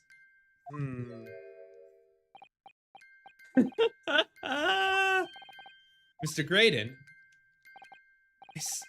this really is priceless. Why'd you dance into that? After all that, the music box is broken. It broken? It can't be, can it? Well, obviously. In fact, I wouldn't be surprised if the officer sent to fetch it didn't drop it on the way back. Now this way, a coded message. With much regret, I feel the court must accept that it offers little in the way of clues. Are you ready to move on, counsel? No, I'm not. No, I'm not. Come on. Come on, come on. I think anybody would, well, not, I think with what we know, it is a clue. It's a new clue from hit video game blueprints. Yes, Mary Jones made this disc. It's an abomination, mere noise. I fail to understand how it can have any meaning whatsoever. Does sound strange, I agree. But there's one thing bothering me. While Graydon stands there chortling, the inspector beside him has a rather telling expression on his face. It's as if Gregson recognizes the sound, as if he's familiar with it somehow. And that's making him appear extremely on edge. That's the stance of the defense, my little niece friend. Answer me this. Oh.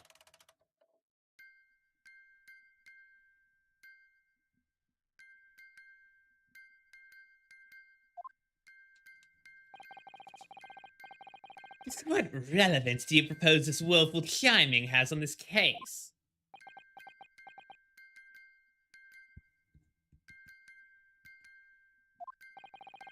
It's the defense's belief that the sound emanating from this music box is not supposed to be music.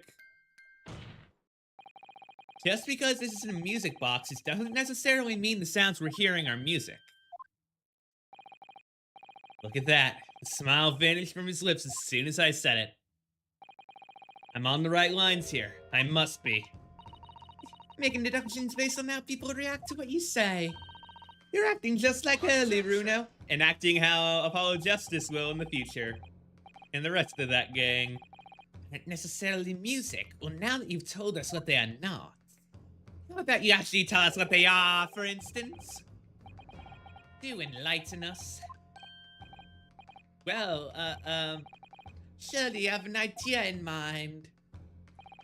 Yeah, I also did transcribe one of those, and we have 3 dashes, 3 dots, so unless they're like encoding numbers, then it will be the death of your ill-formed arguments.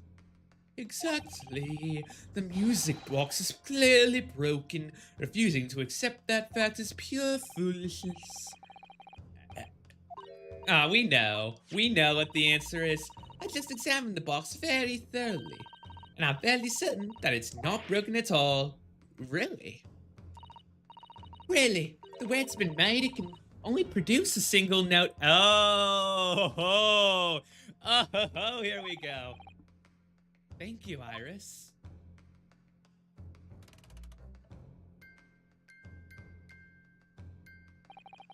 Alright, well, the music box isn't broken. It must mean that the sounds it's producing have some significance that isn't musical.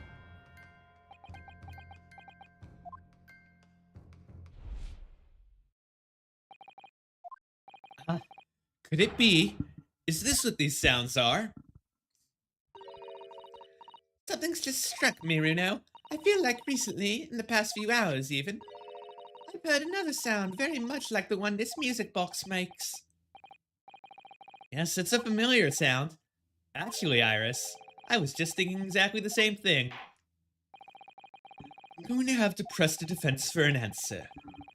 If your assertion is that the sound produced by this music box is in fact not music at all, then what the devil is it, counsel? All the evidence we've seen so far, all the testimony we've heard, it's all pointing to one single answer now. The prosecution demands that my learned friend present proof now. Tangible proof this latest wild speculation. Alright then. This could be the best chance I'm gonna get to fight back in this trial. And if I'm right, it's gonna join all the dots together. The evidence that explains the true nature is... Oh, we have evidence. Okay. Evidence, code. It's the paper. A government secret is being leaked to foreign agencies. Today's paper, counsel. The headline is Pawnbroker perishes in pick-purse plunder. Hardly supportive of your cause. No, my lord, I was hoping you'd look a little further down the page. Further down. Ministry Mall. Classified secrets may have been leaked overseas from Ministry of Justice. Sorry. Yes, this is a very serious matter being investigated at the highest level, I understand. I have heard that international transmissions along supposedly secure lines are somehow being intercepted and leaked to various other countries. And presumably, those transmissions are in the form of wire telegrams. Of course. Juror number 5, your input, please. Me, sir? Whatever's the matter? You told the court before that you worked at the same communication station as Mr. Graydon, did you not? Yes, that's correct. And the particular station where you work deals with government communications and newspaper reports. Yes, you're not your run-of-the-mill communication station at all. Our work's extremely important. Then tell me, is this not a very familiar sound?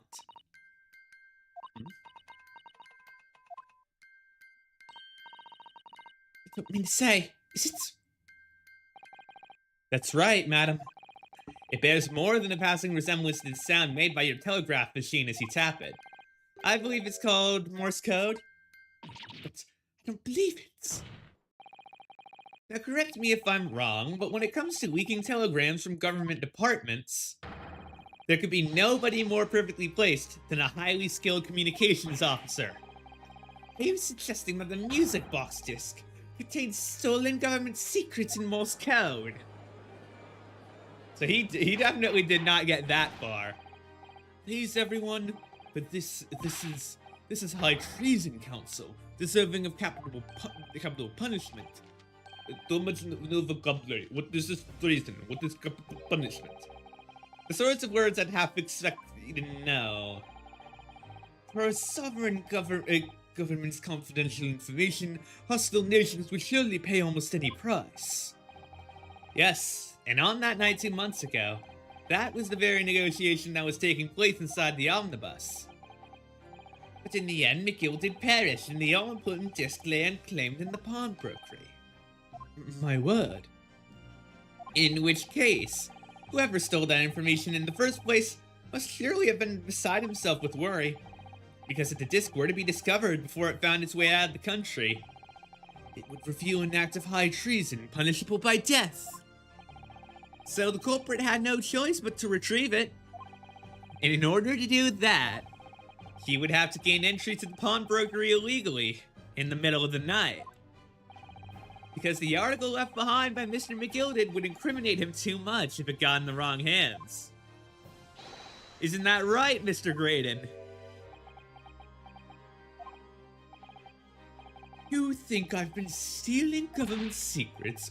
Preposterous. Absolutely preposterous. So in response to the defense's accusation, you claim complete innocence, do you? Well, of course I do. I've had to stand here in silence while that pretentious foreign lawyer has been prattling away. Then by all means, counter the charges, sir. The prosecution demands the witness testifies in response to the accusations brought by the defense. Delighted, I'm sure. Alright. Let's get it. It's the murder of the pawnbroker, Mr. Windibank. That being a most flagitious offense, for which the law of this land sanctions a capital punishment. The heinous act of high treason is no less a serious crime. I urge you to bear that in mind as you testify, Mr. Graydon. So then, let's proceed. Uh-oh. Well, let's have us a rabbit and porky, Governor. We got things to say. I beg your pardon? Who do you think you are? I am the Skulkin Brothers. Da-da-da-da-da. We ain't baddies enough to sell out muscle land. That's right, we're what they call the Three Skulkin Brothers. Not you this time. Bad timing, fellas. Very bad timing.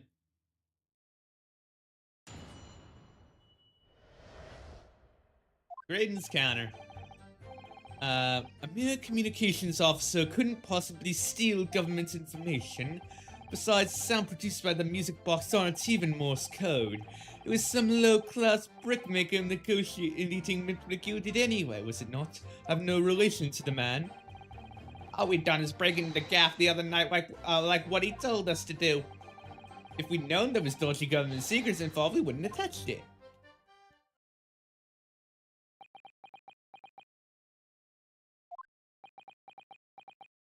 This is what you gotta say, huh?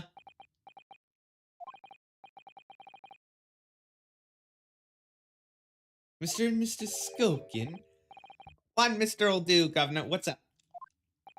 Do I take it that you now admit to the crime? That on the night in question you did indeed get entry illegally? And moreover, you did so as a party of 3. In collaboration here.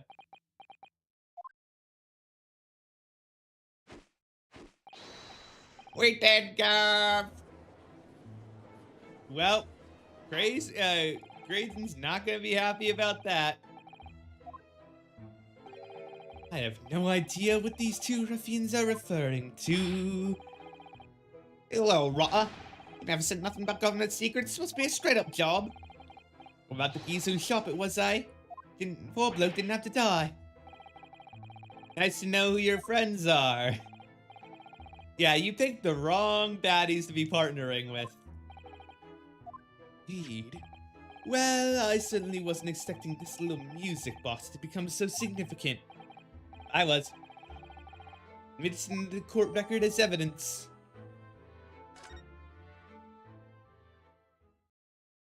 Alrighty, cross-examination time.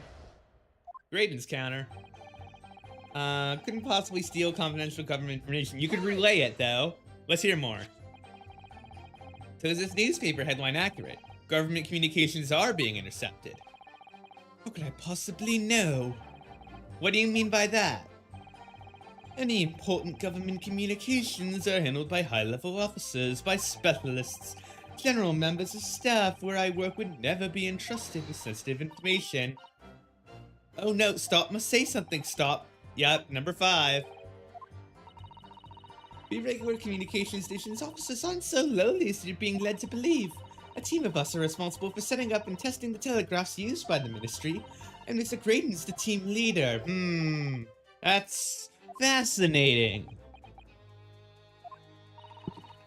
Graydon is highly skilled operator, stop. Currently in presence of idols, stop. Well, I guess you're not transmitting the mcguilty then. Well, what's of it? The transmissions are always made behind closed doors, so they can't be heard. All messages sent are enciphered. Normal employees couldn't possibly understand them. I regularly attend meetings with ministry technicians and the ministry communications team. He assists them ensuring that there are no errors in important communications. He received the top prize at the cybercracking convention 5 years now. Fascinating, huh? Yep, we know. Idol would appreciate it if you kept your mouth shut. She should really pick her idols more carefully. Yeah, that's... Yeah. Completely unfounded, he says. The sounds produced by that music box aren't even Morse code. Well, what are they then? They're not? Anyone's brain, it would be plainly apparent. Yeah, I was wondering. Surely it can't be that my learned friend is unfamiliar with Morse code. Ouch, she looks genuinely shocked. Yeah, we have number 5 here. A lesson here in court. Consider a series of 2 distinct tones. Yep, a short dot and a long dash. By combining those 2 in different ways, you construct letters. Iteration. This is A, this is B. But when you listen to the sound produced by this music box, you only hear one tone, don't you? It sounds so similar, the rhythm of it is the same in everything. There's no discernible meaning to this apparently random sequence. So your assertion is fundamentally flawed. This is not Morse code. Really, you shouldn't be so surprised. What did I tell you? That music box is nothing but a worthless piece of scrap. You might consider studying your subject matter before casting aspersions. Oh, it's so frustrating, isn't it, Iris? I mean, if the government secrets is somehow being leaked using the music box, so many other things will slot into place so nicely. Could there still be something I haven't considered?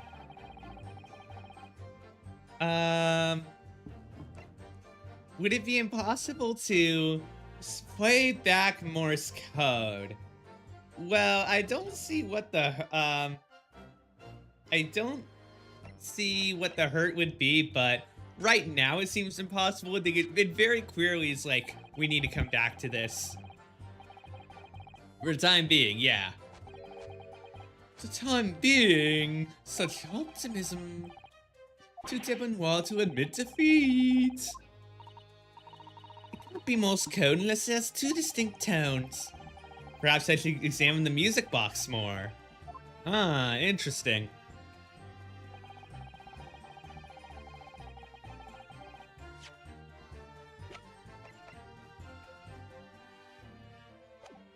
Oh. Oh, shoot. I wanted to do this anyway. Sorry, I was so surprised. I was taken aback. Let us. There's something down here.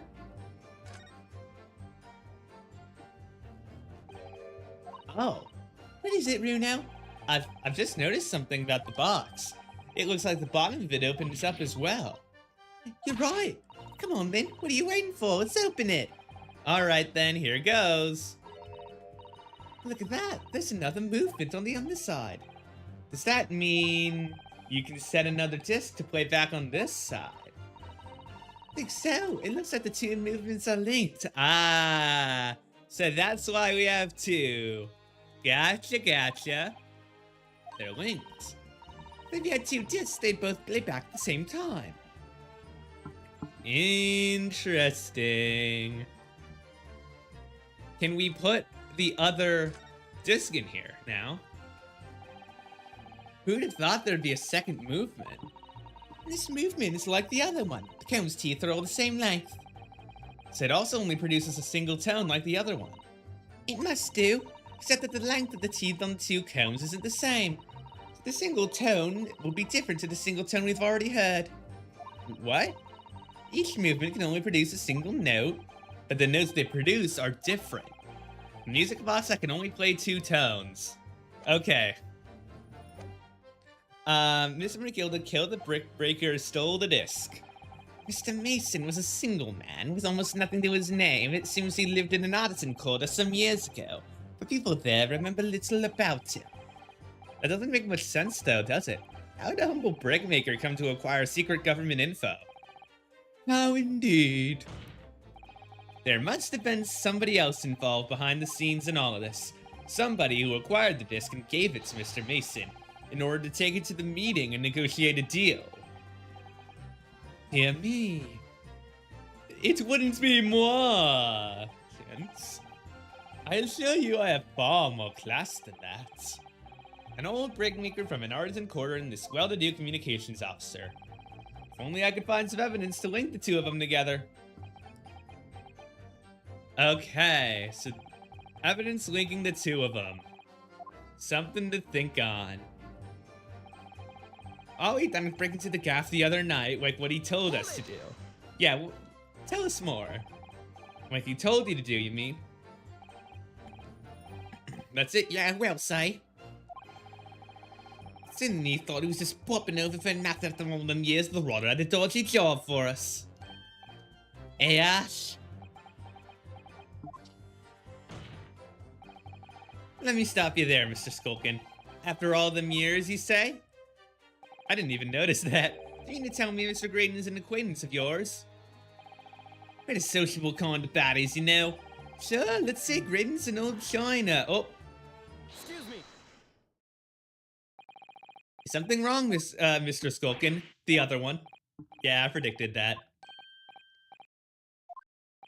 When your brother was testifying just now, he said something that seems to cause you to react. I was just remembering the old days, that's all. We used to have a right old laugh together way back when. Together with Mr. Graydon. I know these voices are all changed, don't worry. Yeah, with Ash, I mean, you look at him now in his fancy whistle and flute, and you wouldn't Adam Knave it. But when he was younger, he was from the poor part of town, just like us. Is that so? But he was always the leery one. He had the brains, he had the savvy. Always coming up with smart ideas like what would never have gone through our heads. Oh, blimey, ain't that the truth? Remember Milverton and Skilkin's milk run? That was a corker, eh? Save it until after the trial. Your reminiscing has no place here. No nostalgia, only modern progress. We asked a question, we answered it. I forgot the voices for them already. Good job, me. Now I'm prepared to accompany you on your trip down memory lane. Can we turn our attention back to the testimony, please? Get that sentimental... Yeah, let's add it. We always add it. Oh.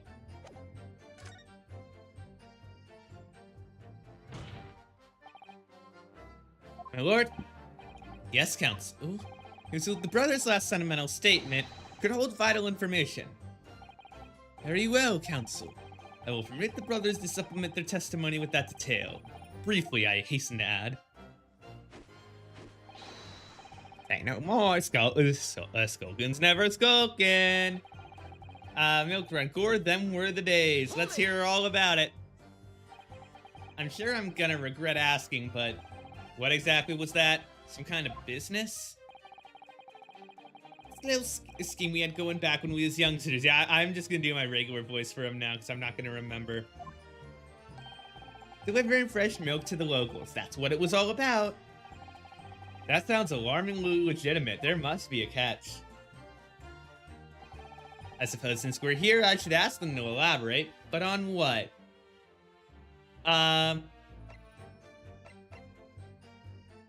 Both could do, but let's go name. Yeah, who's the Milverton? It's just a bit of fun, you say, and it was just yourselves and Mr. Graydon involved. That's it. Milverton and Skulkin's milk run, was it? Yeah, that's it. And where did Milverton go?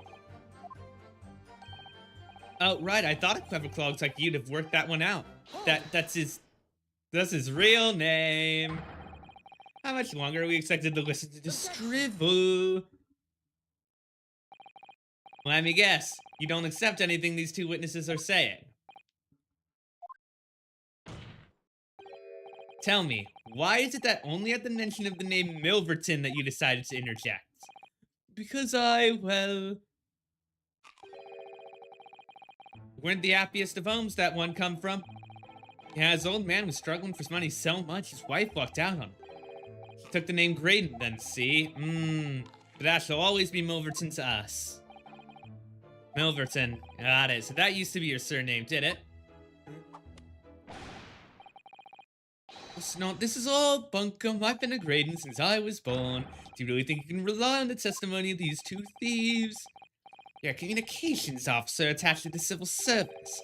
As such, your personal details would have been thoroughly checked at the time of your appointment. It would be a very simple matter indeed to subpoena those records, Mr. Graydon. Ugh. Well, it would appear that Mr. and Mr. Skulkin's testimony has been reliable, for once. You were born Ashley Milverton, then. Is that correct? Very well, yes. So, Ashley Graydon was once Ashley Milverton. That information could change things. It could turn out to be extremely important. Was once Milverton years ago. Well, let's hear the rest of that. All of a sudden, we seem to be up in our necks in a serious matter of national security. Although all this talk about interception of secret government messages is still just conjecture at this stage. It would explain a number of things, though, wouldn't it? The negotiations Ginny overheard in the omnibus 2 months ago, the break-in at Windibank's.